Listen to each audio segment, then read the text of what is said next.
নমস্কার, আমি শাওলি। আজকে সঙ্গে শাওলিতে একসাথে একজন নয়, দুজনকে আমি আড্ডা দিতে পেয়েছি। আলাপ করিয়ে দেব আমাদের অজয় গুপ্ত দাদার সাথে। অজয় গুপ্ত, তার একটি নতুন বই বেরিয়েছে, জুঁই শাপলা পদ্ম আর হারানো ভিটে। নামটা কি সুন্দর দেখুন। আসলে এই নামটা উচ্চারণ করলেই আমার পরপর এতগুলো ছবি ভিড় করে আসে আমার মনের মধ্যে। সেই জন্য একটু কথা হারিয়ে ফেলছিলাম, কিন্তু না, কথা হারালে আজকে চলবে না, কারণ আড্ডাটা আজকে আমাদের সবাইকে মুখ দিয়ে দিতেই হবে। বারবার স্মৃতিতে ভেসে গেলে আমরা কথা বলবো কি করে, তাই না? আর এই বইটা যে প্রকাশনা সংস্থা বের করেছেন তিনি হলেন অপূর্ব গঙ্গোপাধ্যায়। তিনিও আমাদের মধ্যে আছেন। অপূর্বদার পাবলিকেশন আপনারা অনেকেই জানেন, নাম বলার কিছু নেই, তবু বলে দিই, সৌমিত্রা প্রকাশনী। সৌমিত্রা প্রকাশনী থেকেই এই বইটা যে বেরিয়েছে, অপূর্বদাও একটা লেগেসি নিয়ে চলেছেন। সেই জন্যই আজকে যে দুজনের সাথে কথা বলবো, গল্প বলবো, সেই দুজন আমার কাছে অতটাই ইম্পর্টেন্ট, কারণ এরা দুজনেই একটা সময়কে ধরে রেখেছেন, যে সময়টা আমরা উত্তরাধিকার সূত্রে পেয়েছি। হ্যাঁ, সব সময় কি আর উত্তরাধিকার রক্তই কথা বলে না। সাহিত্য সংস্কৃতির একটা উত্তরাধিকার হয়, আমরা সেই উত্তরাধিকার নিয়েই আজ কথা বলবো, এগিয়ে নিয়ে যাব। কেন? ওই যে আগামীটা আরো সুন্দর, আরো ভালো করতে, আরো আন্তরিক করতে, সারাক্ষণ এইরকম করে ওই মোবাইল স্ক্রিনে না থাকতে। কথা বাড়াবো না, আর চলে যাই সোজা, একেবারে প্রথমেই যাই অজয়দার কাছে। এখন যারা আমাদের আড্ডা দিতে দেখছেন তাদের আরেকটা কথা বলুন যে আমাদের আড্ডাটা আসলে এইখানে শুরু হচ্ছে না, শুরু হয়েছে অনেকক্ষণ আগে, প্রায় 1 ঘন্টা হতে চললো। এখন হট করে মনে হলো না, আচ্ছা চিনু সভ্যরাও এসেছে, আপনাদেরকে একটু ইনভলভ করে নিই আমাদের আড্ডার মধ্যে। তো সেখান থেকে আপনার এই বইটা লেখার কথা কেন প্রথম মনে এসেছিল? আমার বয়স তো যথেষ্ট হয়েছে, তুমি এটা বুঝতেই পারছ, বলেওছি লেখাতে। তো আমার একটা সময় মনে হলো জীবনে নিজেকে ভালোবাসার একটা পথ খুঁজতে হবে। এই জাস্ট নিজেকে ভালোবাসার জন্য, এবং যাদেরকে আমি ভালোবাসি তাদের কথা বলার জন্যই আমার এই লেখার সিদ্ধান্ত, কিংবা লিখে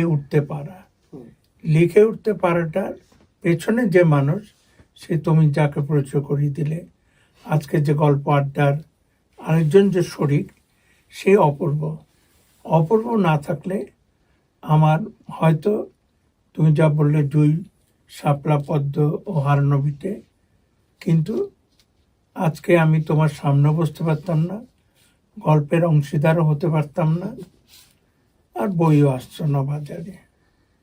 তার পেছনে আরো একটা কথা বলার দরকার।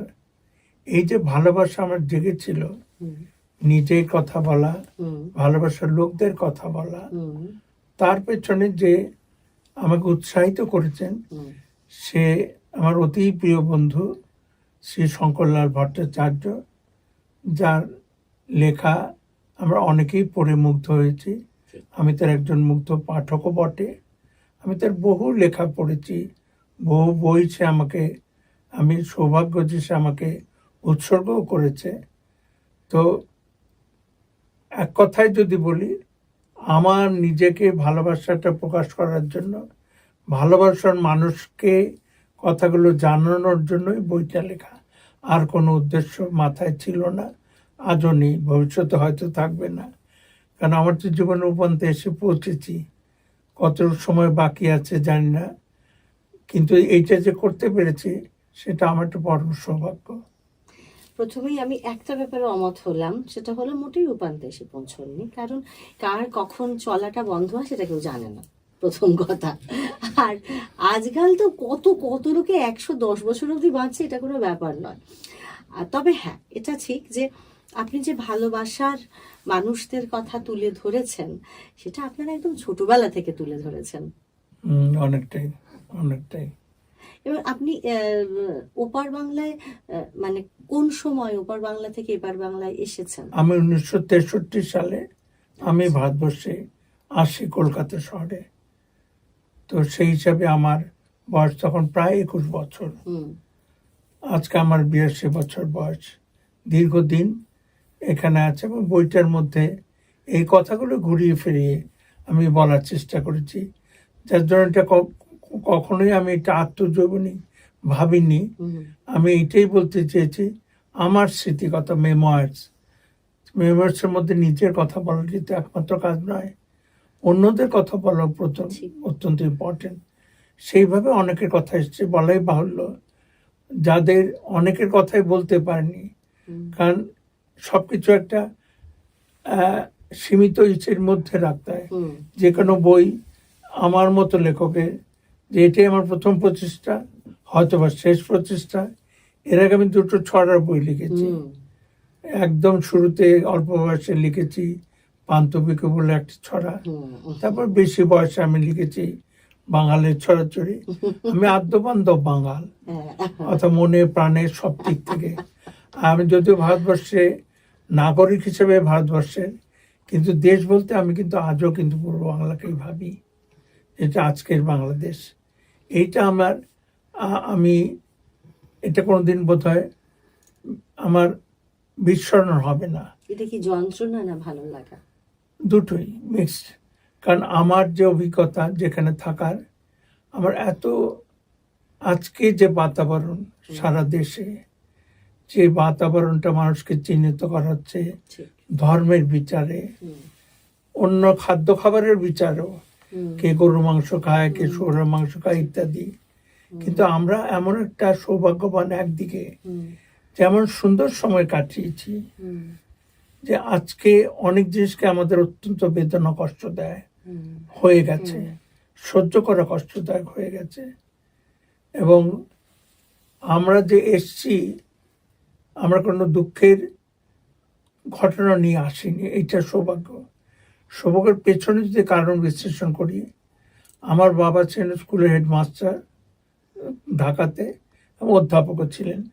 বাবার ছাত্রদের মধ্যে অনেকে পুলিশের বড় কর্তা ছিল, রাজনীতিবিদ ছিল, মন্ত্রী ছিল ইত্যাদি। রাইট ফাইট হওয়ার আগে আমরা আগে অ্যাডভান্স খবর পেয়ে যেতাম যে রাইটের লাগাটা খুব সম্ভাবনা, আপনারা অন্য কোথাও শিফট করে যান। এইভাবে আমাদের কোনো প্রাণহানি পরিবারের কাউকে হয়নি। এই যে ব্যক্তিগত এরকম কোনো দুর্ভাগ্যের শিকার হয়নি বলে, এটাও বোধহয় একটা কারণ, কোনোদিন আমরা কোনো ধর্ম বিদ্বেষী হতে পারিনি। তারপর অন্যান্য আবহাওয়া, পড়াশোনা, পারিবারিক পরিবেশ, সাংস্কৃতিক আদান প্রদান যেভাবে অন্য ধর্মের সঙ্গে আমাদের হয়েছে, স্মৃতিটা অত্যন্ত মধুর, বড় সুখের স্মৃতি। আমার বড় কষ্ট হয় বন্ধুদের কথা ভাবলে। এখনো তাদের সাথে যোগাযোগ আছে? সবাই চলে গেছেন, প্রায় 1-2 ছাড়া। যোগাযোগ ছিল তাদের সাথে? ভীষণ ভাবে। আপনার এই বইটা পড়তে গিয়ে, এই বইটা ছাপারও আগে অপূর্বতা যখন আমার হাতে দিলেন, এবং আমি যখন বইটা পড়লাম, এবং এখানে আপনাদেরও বলে রাখি যে এই অপূর্বদার পাল্লায় পরেই আমাকে একটা অদ্ভুত কাজ করতে হয়েছে, সেটা হলো এই বইটির আনুষ্ঠানিক প্রকাশে আমাকে একটু কথার মালা গেঁথে ব্যাপারটা সাজিয়ে দিতে হয়েছিল। তো বলাই বাহুল্য, সেটা কিন্তু খুব সুন্দরভাবে তুমি করেছিলে। Thank you. তো সেই সময় পড়তে গিয়ে আমার যেটা মনে হয়েছে যে অন্তত একদম প্রথম পাতা থেকে অন্তত এটা কোনোভাবেই মনে হয়নি যে এইটা আপনার প্রথম লেখা গদ্য বই। এবং যেটা আমরা একটু আগেই আলোচনা করছিলাম যে আমরা যারা দেশভাগের যন্ত্রণা আমরা অনেকেই নিয়ে জন্মাইনি, কিন্তু আমরা এই দেশভাগের যন্ত্রণাটা ইনহেরিট করেছি। আমাদের স্মৃতি হয়তো সুখের, কিন্তু একটা দেশ ছেড়ে আজকে যখন চাকরি বাকরি ছেড়ে এই রাজ্য থেকে অন্য রাজ্যে চলে যেতে হয় ছেলেপিলেদের, তখন বাবা মায়েদের যন্ত্রণা হয়। তেমন ভাবে আমরা একটা দেশ উপরে চলে এসেছি। এবং আমি আপনাকে বলছিলাম যে আমার দাদু ওপার বাংলা থেকে এসেছেন, এবং তখন আমার বাবা 2 পিসির জন্ম হয়ে গেছে, এবং আমার দাদু একটা স্কুলের হেডমাস্টার ছিলেন, এবং তাদের রাতের অন্ধকারে ঠাকুমা 2 পিসি আর বাবাকে চলে আসতে হচ্ছে। দাদু এসেছেন আরো 2-3 বছর পরে, হয়তো আশা করেছিলেন আবার ফেরত নিয়ে যেতে পারবেন। এটা একদম ঠিক বলেছেন যে তখন ওই বাংলাদেশের আকাশে বাতাসে কিন্তু এই মানে ধর্ম নিয়ে ভেদাভেদটা ছিল না, এবং আমার মনে হয় আজও নেই আকাশে বাতাসে। এটা কিছু রাজনৈতিক স্বার্থান্বেষী লোকজন বা রাজনীতিকে কাজে লাগানোর জন্য এটাকে উস্কে রাখা, যেটা কিনা আমি সবসময় বলি একটা কলোনিয়াল হ্যাংওভার। কারণ ইংরেজরাও জেনে গেছিল এই দেশটাকে তখনই দুর্বল করা যাবে যদি এটাকে দুটো ভাগে ভাগ করা বিভেদ। যায়। কিন্তু আপনার গোটা বইতে আমরা কোথাও কোনো রকম ভাবে এই সময় এই যন্ত্রণা কিচ্ছু পাইনি, শুধু এক রাশ আনন্দ, এক রাশ ছোটবেলা, আর এক রাশ। কারণ আমি আপনাদেরও বলছি যে আমি যখন এই লাইনটা পড়ি যে পাড়ায় তো এবারও দুর্গাপুজো হবে, অনিমেষ দা নাচবেন ধুনুচি নাচ, শ্যামদার দাদা, বোরহান ভাই, সিরাজ ভাই, মেহের আপা, জিনাত আপা আর অন্য সব ভাই আপারা দু একদিনের মধ্যেই জানবে অজয় চলে গেছে। কালীপদ হরিপদও বলছিল একবার যে ওরাও চলে যাবে। অনিমেষদা, চিত্তদা, শঙ্কর ওরাও এখনো চলে যাওয়ার কথা ভাবছে না। এই যে প্রথমত বোরহান ভাই, সিরাজ ভাই, মেহের আপা, জিনাত, কালীপদ, হরিপদ, শঙ্কর, চিত্তদা সব নামগুলো ছাপার হরফে পরপর পরপর একভাবে এসেছে। এই যে আমরা জানি যে আকাশে বাতাসে কখনোই ধর্মের বিদ্বেষ ছিল না, কিন্তু এটা রাজনৈতিক স্বার্থেই বারবার এটা হয়ে এসেছে। কিন্তু আপনার গল্পতে, আপনার, আমি গল্পই বলছি, কিন্তু কোথাও সেটা কোনোভাবে রাজনৈতিক বিদ্বেষের ছবি পাই না। কিন্তু আপনি যখন ছেড়ে আসেন তখন তো দেশভাগ হয়েছিল রাজনৈতিক কারণে। একদম একদম তাহলে সেটাকে আপনি ওভারকাম করলেন, সেটা কি এড়িয়ে গেলেন কেন? একদম এড়াইনি, সচেতন ভাবে একদম এড়াইনি। এইটি আমার জীবন ছিল। এর বাইরে মানে সিরাজের পাশে কালীপদ স্বাভাবিক, মেয়ের আপার পাশে মমতা স্বাভাবিক, অর্থাৎ এর বাইরে যে আলাদা একটা জগৎ আছে এইটা চিনিনি। ওই আজকে যে জগৎটা দেখছি এটা বরঞ্চ আমার অজানা। ঠিক। এই ঝগড়া বিবাদ বিসম্বাদ ধর্মীয় হানাহানি এই জগৎটা দেখিনি। যদিও এটা বলাই বাহুল্য যে ওখানে রাজনৈতিক দাঙ্গা হয়েছে, কিন্তু যেহেতু আমরা ওইভাবে আক্রান্ত হইনি এবং বিভিন্নভাবে যে ধর্মবিদ্বেষ ছড়িয়ে দুটো ধর্মকে আলাদা করার চেষ্টা হয়েছিল কিংবা হচ্ছে তার আমরা শিকার হইনি। সেক্ষেত্রে সৌভাগ্যবান বাবার যোগাযোগে, মানে আমরা একটা তার কাছ থেকে পেয়েছি সহনশীলতা, বাবার কাছে আমার একটা শিক্ষা পেয়েছি, সেখানে সব ধর্মকে ভালোবাসার কথা শিখেছি। আমরা আলাদা করে ভাবতে শিখিনি। বুঝতে পেরেছি। মানে আপনি বলছেন যে আমি যে এই যে পড়ার সময় এটা আমার নজরে এসেছে যে একসাথে এই যে বললেন আপনি মেহের আপার নাম, মমতার নাম এসেছে, আবার বোরেহান ভাই এর সাথে জগদীশ, ওদের কালীপদ ওদের নামও এসেছে। এটা আমাদের আলাদা করে চোখে পড়েছে, কিন্তু আপনি বলছেন এটাই তো স্বাভাবিক, এটাই তো হওয়ার কথা, এটাই তো জীবন।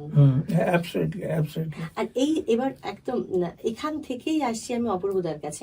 অজয়দা এর আগে কখনো বই লেখেননি, আমি একদম বইয়ের কথা বলছি, এবং এমন একটা কথা লিখলেন, এমন একটা জীবনের কথা লিখলেন যেখানে আজকের দিনে টিআরপি হওয়ার মতো কোনো উস্কানিমূলক, কোনো প্ররোচনামূলক কোনো কথা নেই। আপনার তো এ বই মানে বিতর্ক সৃষ্টি করবে না, আজকের দিনে খবরে আসবে না, তাহলে আপনি এই বই ছাপালেন কেন? আমি যখন গত বছর মার্চ মাসে এই বইটা যতটা উনি লিখতে পেরেছিলেন, সেই মানে বইয়ের প্রায় 40-50 ভাগ, সেই স্ক্রিপ্টটা যখন দেখলাম লেখাটা, তখন আমার মনে হলো যে এটা শুধু একা ওনার কথা নয়, এটা হচ্ছে বহু মানুষের কথা।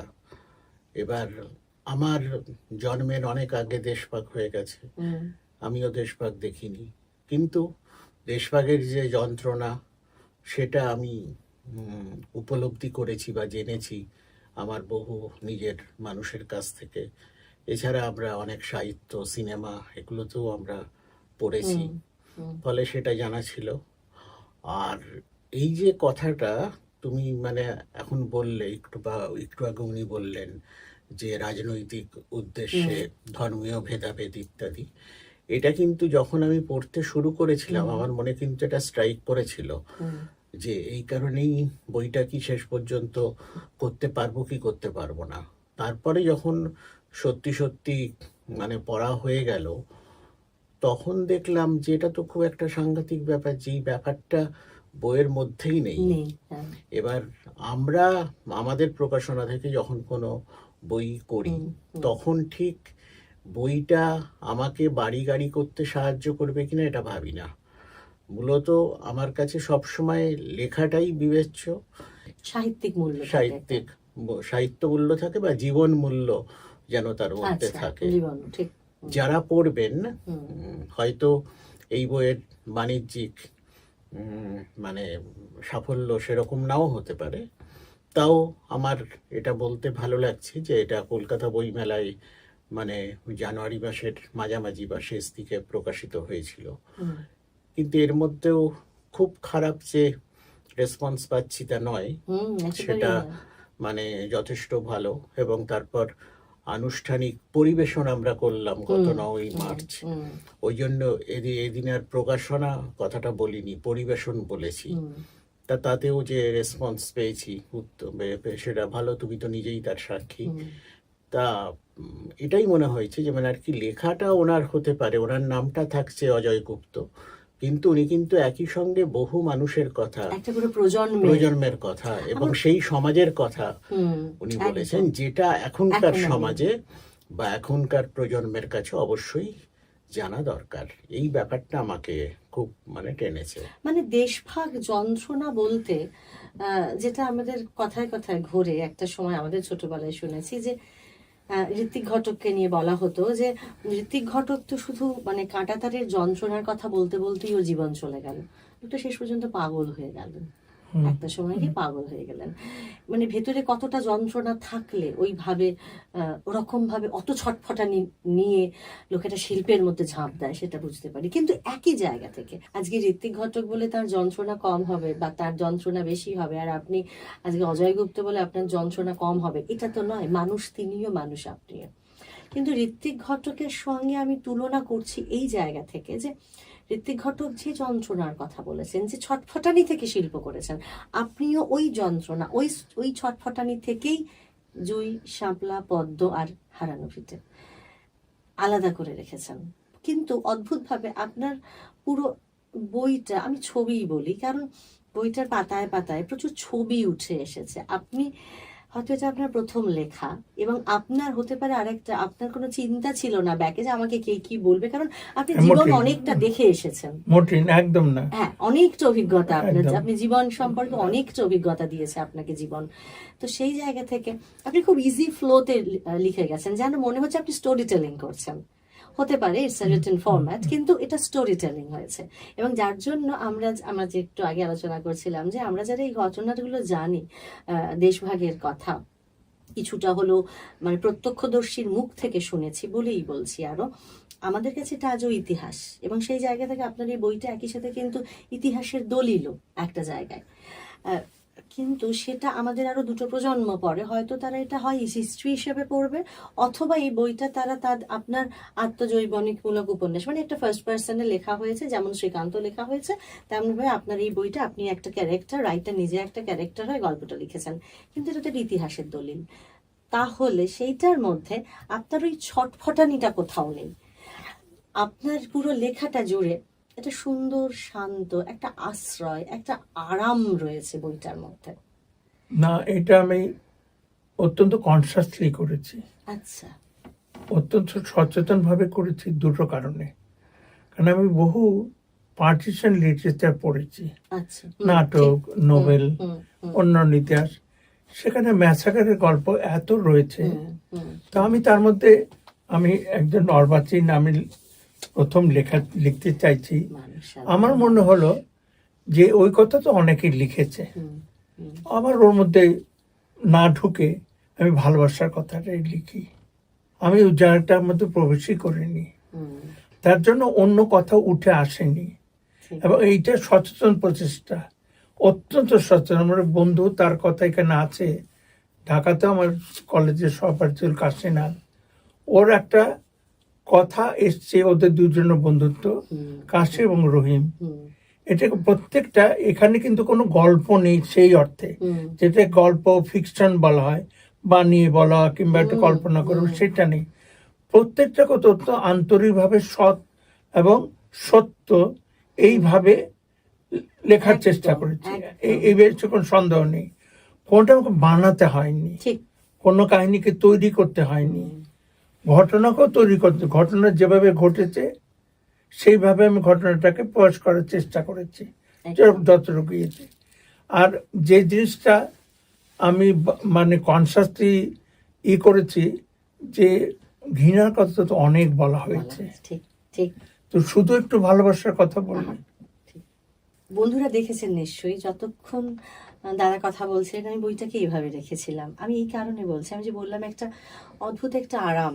আপনারা একই সাথে বইটার প্রচ্ছদটা দেখুন, জুঁই, শাপলা, পদ্ম আর হারানো ফিটে। এবং এই যে জুঁই, শাপলা, পদ্ম নিয়ে যে সময়টার কথা, যে জায়গাটার কথা উনি বলেছেন, তার সঙ্গে আলাদা করে হারানো ফিটের যন্ত্রণাটাও রেখেছেন, কিন্তু এটাকে আলাদা করে দিয়েছেন, কারণ এইটাই সবটা নয়, সবটা আসলে এইখান থেকে এতটা। এবং সেই জন্য এই যে এত অন্ধকার, অন্ধকার, জলের অন্ধকার, তার মধ্যে শাপলা ফুটে আছে, তার মধ্যে কতগুলো এদিকে এই শাপলা পাতাগুলো আছে, কিন্তু তার মধ্যে দেখুন শালুক ফুলটা জেগে রয়েছে সাদা। এই যে শাপলার যে ফুলটা হয়, শালুক ফুল যেটাকে আমরা বলি, এবং যেটা এখন আরো বেশি স্পষ্ট হলো যে এই সাদার যে ভালোবাসাটুকু, টাচটা, আরামটা, এইটাই লেখক অজয় গুপ্ত বলতে চেয়েছেন। এবং দাদা বলতে প্রকাশক চেয়েছেন। হিসেবে আমি বলছি একটা কথা, যে এই বইয়ের প্রচ্ছদটা করতে গিয়ে আমাকে কিন্তু খুব বেগ পেতে হয়েছে। কি এবং করবেন? হ্যাঁ, কি করব, এবং উনিও তার সাক্ষী। প্রচ্ছদ কে করেছেন? হ্যাঁ, তার প্রচ্ছদ নামটা? করেছেন শান্তিনিকেতনের সমীরণ নন্দী। আচ্ছা। কিন্তু তার আগে হুম আমি নাম বলতে চাই না, মানে বিখ্যাত বিখ্যাত শিল্পী হুম যারা ধরতে কিন্তু পারেননি। এই বইয়ের প্রচ্ছদের বিভিন্ন ডেমো পাঠিয়েছেন, আচ্ছা। এবং আমরা প্রত্যেককে হুম তার চাহিদা মতো বা তার যোগ্য পারিশ্রমিক দিয়েছি। হুম এবং এই পারিশ্রমিক, যেটা আমাদের করতে আদৌ কোনো কাজে লাগলো না, হুম এর পরিমাণও কিন্তু প্রায় 20 থেকে 25,000 টাকা। যথেষ্ট আজকে দিন, কিন্তু যথেষ্ট। শুধুমাত্র ভালো প্রচ্ছদটুকু নেব বলে বলে, হ্যাঁ। বারবার কিন্তু এটা করতে হয়েছে। এবং বুঝতে জুঁই, শাপলা, পদ্ম 3টে দেশের জাতীয় ফুল। হুম হুম নাম পাকিস্তানের জুঁই, হুম বাংলাদেশের শাপলা, ভারতের পদ্ম, তাই তো? হ্যাঁ, তা এই পশ্চিম নামটা পাকিস্তান, হ্যাঁ। নেওয়া এবং এই ঠিক এই ভাবটাকে ফোটানো, হুম এটার জন্য কিন্তু আমাদের মানে প্রচ্ছদের জন্যই কিন্তু সাংঘাতিক। এবং পুজো টুজোর সময় থেকে অনেক দিন আমার বেশ মানে নষ্ট হয়েছে, বা চিন্তার মধ্যে দিয়ে নষ্ট হয়েছে, যে আলটিমেট প্রচ্ছদটা কি কি হবে। হবে? শেষ কিন্তু পর্যন্ত অসাধারণ সমীরণ বাবু হয়েছে। এটা নাড় আর করিয়েছেন। নামটা কে লিখেছেন? নামটা রেখেছেন উনি অসাধারণ। আমি এই বইটা হাতে পেয়েই এত সুন্দর আসলে এই কারণে এটা বললাম, আপনারা এই যে দেখতেই পাচ্ছেন সৌমিত্রা প্রকাশনীর লোগো। আমি এই কারণেই এটা বললাম যে, আচ্ছা বলে দিই, বইটার দাম মাত্র 350 টাকা। 350 টাকায় আজকাল কি মানে আমাদের হাটে মাঠে ঘাটে খরচা হয়ে যায়। হ্যাঁ, তো এই বইটা আপনারা যে কোনো ভাবে পেতে পারেন। সৌমিত্র প্রকাশনী থেকে পেতে পারেন, আমাদের বহু স্টুডিও থেকে পেতে পারেন। আমাদের জানালে, আমাদের মেসেজ করলে, এই ভিডিওটা দেখে এখানে কমেন্টে মেসেজ করলে আমরাও আপনাদের পৌঁছে দিতে পারি। যে কোনোভাবে এই বইটা পড়ুন। আসলে এই বইটার কথা কেন এতবার বলছি, যে এই বইটা একটা সময়ের দলিল, একটা সময়, যে সময়টা বারবার ঘৃণা নিয়ে রিপ্রেজেন্টেড হয়েছে বারবার, বা বিভিন্ন সময় বিভিন্ন মানুষের দ্বারা। আর সেই সময়টাকেই অজয় গুপ্ত, আমাদের দাদা, ভালোবাসা দিয়ে মুড়ে প্রকাশ করেছেন। স্মৃতিগত ভালোবাসা, আদর, ছোট ছোট সোনার মুহূর্ত নিয়ে ঘিরে রয়েছে। এবং সেই মুহূর্তগুলো, সোনা মানে ভাববেন না যে ওই ধাতু সোনা, আমি বলছি এই মুহূর্তগুলো, একটা যে বিকেলের পরন্ত সোনালি আলো হয় না, একটু মন কেমন করে, একটু মেদুর, কিন্তু একরাশ ভালোবাসা মেশানো, সেই রকমই একটা অদ্ভুত আলো দিয়ে ঘিরে রয়েছে এই বইটা একটা সময়কে।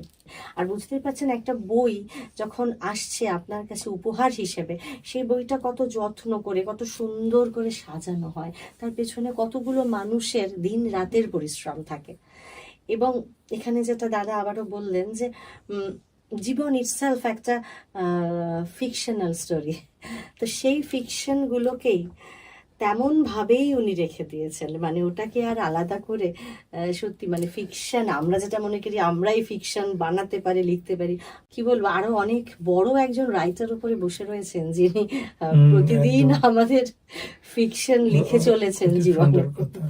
সেই রাইটারের ওপরে আমাদের আজকের এই রাইটার এক ফোঁটা কলম চালাননি। সেই রাইটার যেমন ভাবে লিখে রেখেছেন, উনি ঠিক তেমন ভাবেই সেই পুরো ফিকশনাল স্টোরি দেখেছেন জীবন ভরে, আর সেইটাই উনি জাস্ট লিখে আমাদের সামনে প্রেজেন্ট এই করেছেন। প্রসঙ্গে একটু বলতে চাই, এই যে নিশ্চয়ই। বললে যে উপরের যে একজন রাইটার আছেন, সত্যি এই ব্যাপারে কিন্তু আমার একটা বাস্তব অভিজ্ঞতা কিন্তু আচ্ছা। এই বইটা করতে গিয়েও হলো। আচ্ছা। এবং আমিও মোটামুটি পৃথিবীতে অনেকদিন কাটিয়েছি, এখনো হয়তো আরো কয়েকদিন থাকবো, কিন্তু বহাল তবিয়তে কাজ নিয়ে থাকবো সবাই হ্যাঁ, মিলে, কিন্তু একদম। ও, এই যে অজয় গুপ্ত মানুষটাকে চিনতে গিয়ে হুম। আমার কাছেও কিন্তু জীবন অভিজ্ঞতাতে অন্যরকম ভাবে সমৃদ্ধ হলো। আচ্ছা। দুটো ব্যাপার, অভিজ্ঞতা, হ্যাঁ, শুনি, শুনি। একটা ব্যাপার হচ্ছে যে এই বইটা কিছুটা ট্রান্সক্রিপশন করতে হয়েছে, হুম। এবং কিছুটা উনি যেহেতু একটু অসুস্থ হয়ে গেলেন গত বছর থেকেই, এবং ওনার সেরকম ভাবে কথা বলার শক্তি বা ইত্যাদি উনি পাচ্ছিলেন না, তা আমাকে মে মাসে শেষ সপ্তাহে গত বছরে দিল্লি চলে যেতে হয়েছিল হুম। এই বইটা করব বলে, হুম। হুম। এবং ফ্লাইটে যাতায়াত এবং ওখানে ভালো গেস্ট হাউসে থাকা, হুম। 5-6 দিনের প্ল্যানে। হুম। কিন্তু একদমই মানে অবিশ্বাস্য লাগবে শুনলে, ওই স্পেলে কিন্তু কোনো কাজই করতে পারলাম না, কারণ আমি যাওয়ার পর উনি এত অসুস্থ হয়ে গেলেন হুম। যে মানে ওই 5-6 দিনের মধ্যে যে আমার সঙ্গে ওনার কার্যত দেখাই হলো না। প্রথমে উনি একদিন এলেন, আচ্ছা। মিনিট 10 মানে কথা বলার পরেই উনি অসুস্থতা ফিল আচ্ছা। করলেন, এবং আলটিমেট ওনাকে বাড়ি চলে যেতে হলো। এবং আমার তখন খুব খারাপ লাগলো হুম। যে এরকম একটা এতে এলাম, কিন্তু কিছুই কাজের কাজ কিছুই হলো না। কিন্তু তারপর আবার ওই যে ওই ভগবানের হুম। বা ঈশ্বর আমরা যাই হুম, বলি, বা হুম। কোনো পাওয়ার, হুম। মানে কপালে থাকলে যা হয়, উনি যখন জুলাই মাস নাগাদ বা জুন মাস নাগাদ উনি যখন ডাক্তার দেখাতে কলকাতা হুম, এলেন, হুম। এবং সেই ডাক্তার দেখানোর জন্য কলকাতাকেই বেছে নিলেন, সেই সময় তখন আবার। উনি মানে যে ডাক্তারের চিকিৎসাধীন এখনো আছেন, হুম। এত মানে দ্রুত উন্নতি দেখলাম, বাহ। তার শারীরিক উন্নতি, এবং সেই সঙ্গে এত দ্রুতভাবে কাজ এগোতে লাগলো। বা ওই যে আমরা একটু আগে তুমি বললে যে কাজ করতে করতেই বেঁচে থাকবো, হয়তো এইটা ওনার একটা মানসিক একটা ভীষণ চাপ ছিল তখন, যে বইটা শেষ হবে কিনা বা আদৌ কি হবে, কিন্তু সেটা যখন উনি করতে পারছেন তত দেখছি উনি ভালো হয়ে যাচ্ছেন। হ্যাঁ, হ্যাঁ, নিশ্চয়ই ঠিক। ডাক্তারি ওষুধ কাজ করছে, কিন্তু এই যে মানসিক চিন্তা, এক একটা চ্যাপ্টার শেষ হয়ে যাচ্ছে। কলকাতায় উনি যে ওনার বাড়ি আছে, সেখানে হুম। আমি রেগুলার গিয়ে, দুবেলা করে গিয়ে, হুম। বা কখনো রাত্রির বেলা থেকে, হুম। রাত্রির বেলা 2-2:30 পর্যন্ত হুম। ওনাকে সঙ্গে হুম। কাজ হয়েছে, হুম। মানে শুনে। তাই এটা যত ভাবুন, হচ্ছে, রাত্রি 2-2-2:30 হ্যাঁ, কাজ করেছেন, হয়েছে, এবং এবং ওই রকম শারীরিক অবস্থায় যিনি কিনা অসুস্থতা চিকিৎসা করাতে চিকিৎসা এসেছেন। করাতে, হ্যাঁ। এবং যত উনি মানে আর কি তত দেখছি যে মানে আর কি উনি কিন্তু এনার্জি পাচ্ছেন করতে করতে, মানে হঠাৎই কিন্তু মনে হলো যে মানে খুব দ্রুত কাজটা শেষ হয়ে গেল। এই সব ব্যাপারটাই মানে তবে একটা মানে বাহ্যিক একটা শক্তি না থাকলে একদম। হয়তো হয় না। এবং উনি অসুস্থ হয়ে পড়েছিলেন যখন, তখন হয়তো ওনার মনে হচ্ছিল যে হ্যাঁ, একজন এসছেন, কিন্তু আমি আদৌ কি শেষ করতে পারবো, হুম। ইত্যাদি ব্যাপার। আমি বলছি না যে এর সঙ্গে কোনো ইন্টার রিলেশন আছে, এরকম নয়। ডাক্তার, চিকিৎসা, এসবের সবই ব্যাপার তো হয়েছে, নিশ্চয়ই কিন্তু আছে, কিন্তু হ্যাঁ, আলটিমেট তো মানে উপরে ম্যান প্রপোজেস, গড ডিসপোজেস। একদম, একদম। আর একটা উইন আমি যদি ছোট্ট করে এখানে বলছি, হ্যাঁ, আমি আমি জানবোই আপনার এই সময় এই নিয়ে কি আপনার কি ফিলিং। আমার তো হলো পার্কিনসন্স। হ্যাঁ। আমার হাত এমনি করে কাঁপতো, কাপ হ্যাঁ। ধরতে পারি না, লিখতে পারি না। হুম। আমার 2বার হার্ট অ্যাটাক হয়েছে, আচ্ছা। আমার স্ট্রেন বসানো আছে। তারপর আমার সেরিব্রেল হলো। হুম। সেরিব্রেল হয়ে কণ্ঠ বলে একটা সিনেমা তোমরা হয়তো দেখেছ, কণ্ঠ সিনেমার সঙ্গে খুব রিলেট করতে পারি। আমি একটা সময় যৌবনে কলকাতায় যখন এসেছিলাম, আমি ইমপ্রেসের কাজ করতাম, বিভিন্ন অনুষ্ঠান করা, বাণী ঠাকুর, অর্ক সেন, সুমিত্রা সেন ইত্যাদি, আহা, তাদেরকে নাম নিয়ে সব। বলছেন। হুম। একজন নৃত্যশিল্পী ছিলেন কি মজুমদার, আরতি মজুমদার বোধ হয়, তাদের নিয়ে চিত্রাঙ্গদা, শ্যামা ইত্যাদি নৃত্য করেছি। তো বলতে হতো হুম। ইংরেজি বাংলায় হুম। বিভিন্ন রকম অনুষ্ঠানে, তাদের সঙ্গে কথা বলতে হতো। তো কণ্ঠ ছিল কিন্তু একমাত্র আমার অবলম্বন। সম্পদ, অবলম্বন। আমাদের সেরিব্রেল হলো, স্পিচ যখন গার্বেল হয়ে গেল, আমি লিখতে পারি না। লেখাটা আমার একটা শখ ছিল, হুম। ভালোবাসার জিনিস ছিল। পড়তে পারি, শুনতে পারি, বলতে পারি না। বলতে পারছেন না। তো আমার প্রথম সেরিব্রাল যখন অ্যাটাক হলো, যখন আমি স্পিচটা সবচেয়ে বেশি এফেক্টেড হলো, এখন তবু লোককে কথা বোঝাতে পারছি, বুঝতে পারছি আমরা স্পষ্ট। অস্পষ্ট হলো কিন্তু আমি জানি আমার কি অডিও ফ্রেন্ডলি ভয়েস ছিল। কিন্তু সেরিব্রাল হতে আমাকে কলকাতার যে ডাক্তার আমাকে দেখলেন, সেই ডাক্তারকে বইটা কিন্তু উৎসর্গ করেছি। এবং আমার আপন ভাগ্নে, সেও ওখানে ডাক্তার নিউরোলজিস্ট, যে আমাকে এই চিকিৎসার ব্যাপারে সবকিছু দিল্লি থেকে নিয়ে এসছে, এই তিনজনকে কিন্তু আমি বইটা উৎসর্গ করেছি। ডক্টর ঋষিকেশ কুমার, ডক্টর সুপ্রিয় চৌধুরী, আর আমার পুত্রবধ, আমার পুত্রের মতোই আর কি। আর ওপার বাংলা শেখ ফজলুল, ওরা তো দুজনেই, মনি আর আলী জাকের। শেখ ফজলুল মনি শেখ সাহেবের ভাগ্নে, কলেজের বন্ধু ছিল, বঙ্গবন্ধুর ভাগ্নে। আলী জাকের তো বিখ্যাত নাট্য ব্যক্তিত্ব, তো অনেকেই জানে। এই বইটা লেখাটাও তো একটা গল্প। এইটা যেটা অপূর্ব বললো, সেটা আমার মাঝে মাঝে মনে হয় আমি তো বেঁচে উঠলাম। কারণ আমি যেভাবে এসেছি, আমাকে প্রসেনজিৎ যেভাবে নিয়ে এলো, ফ্লাইটে করে আমি নামলাম কলকাতায়। আমি যখন হাসপাতালে গেলাম, এই হাসপাতালে বহুবার আমি গেছি চিকিৎসা করাতে, নিয়মিত করাই সেরিব্রালের পর। ডাক্তার আমাকে বললেন, মিস্টার গুপ্তা, তুমি একটু ওয়াক করো তো। ওয়াক আমি করতে পারি না, কাউকে ধরে আমাকে ওয়াক হাঁটতে হয়। তো হাঁটা দেখে বললেন যে তুমি ভর্তি হয়ে যাও।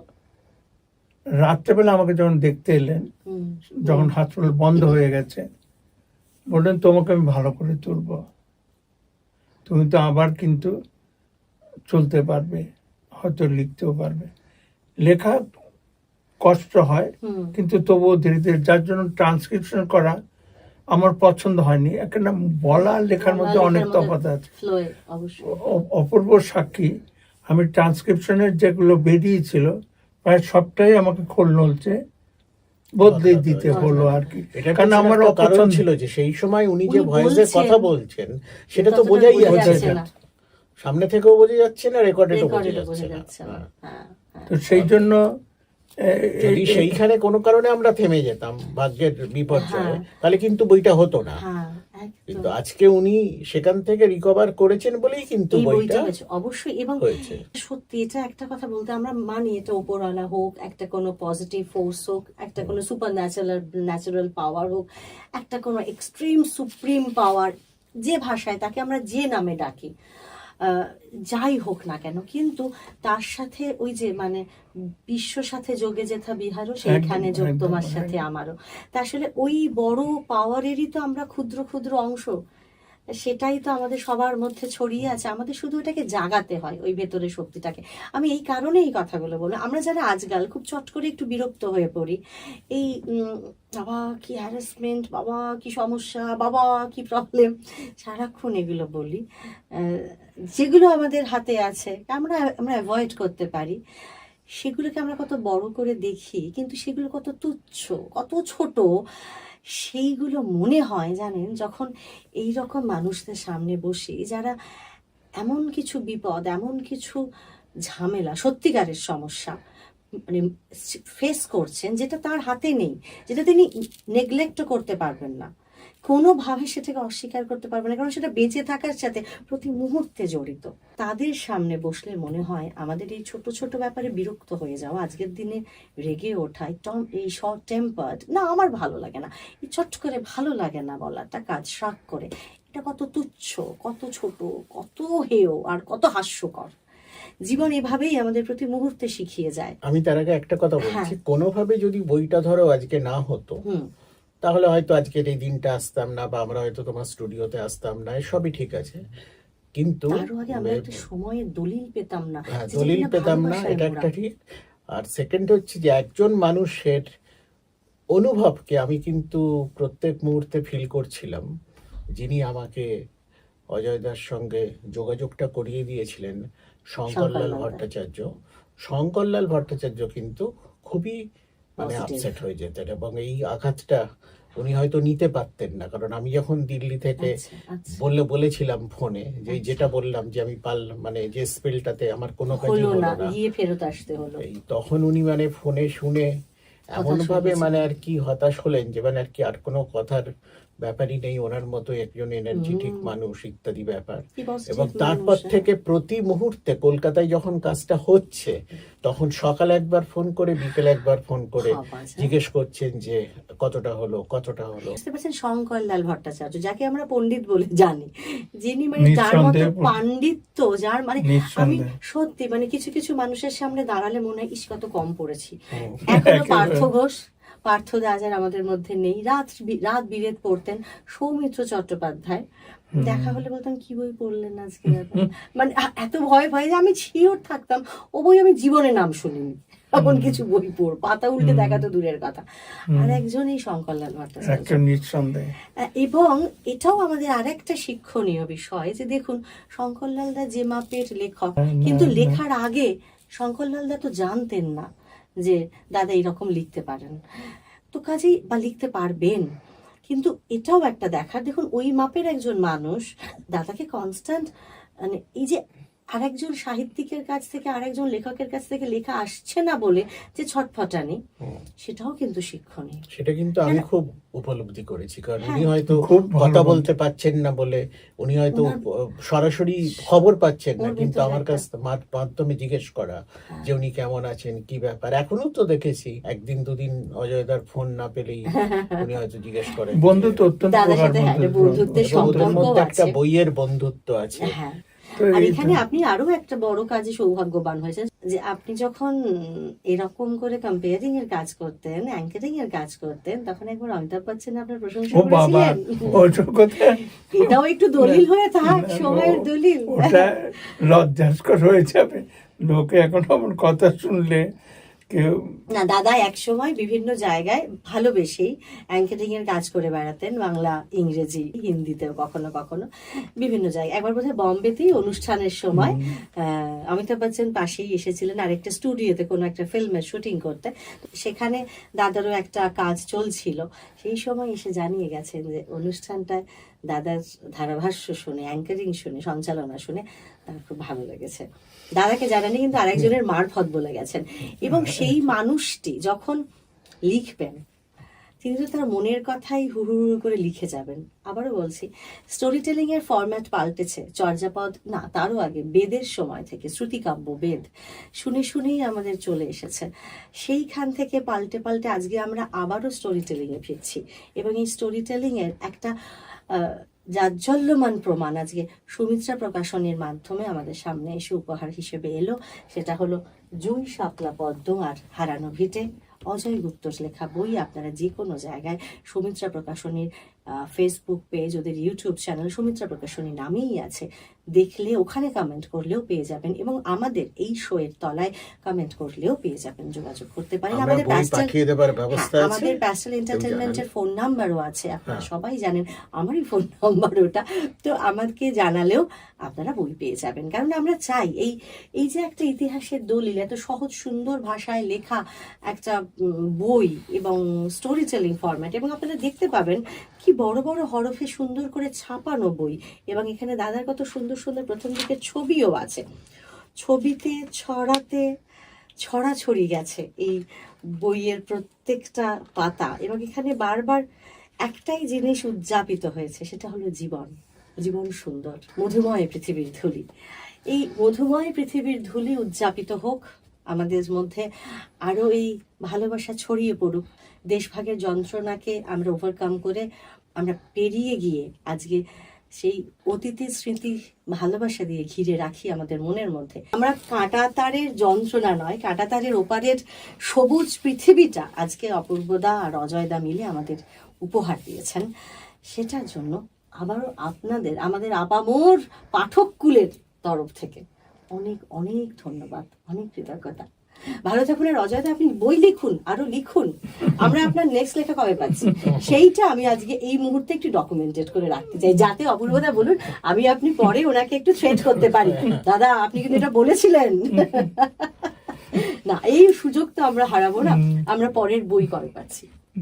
খুব কঠিন প্রশ্ন, উত্তরও প্রচন্ড কঠিন, কারণ লেখার ক্ষমতা প্রায় পারি না। কোনো অসুবিধা নেই, আমরা সবাই না, মিলে আছি, কিন্তু অপূর্বদা আছে। আমার সেই ক্ষমতা নেই মুখে বলে অনেক কিছু প্রকাশ করা।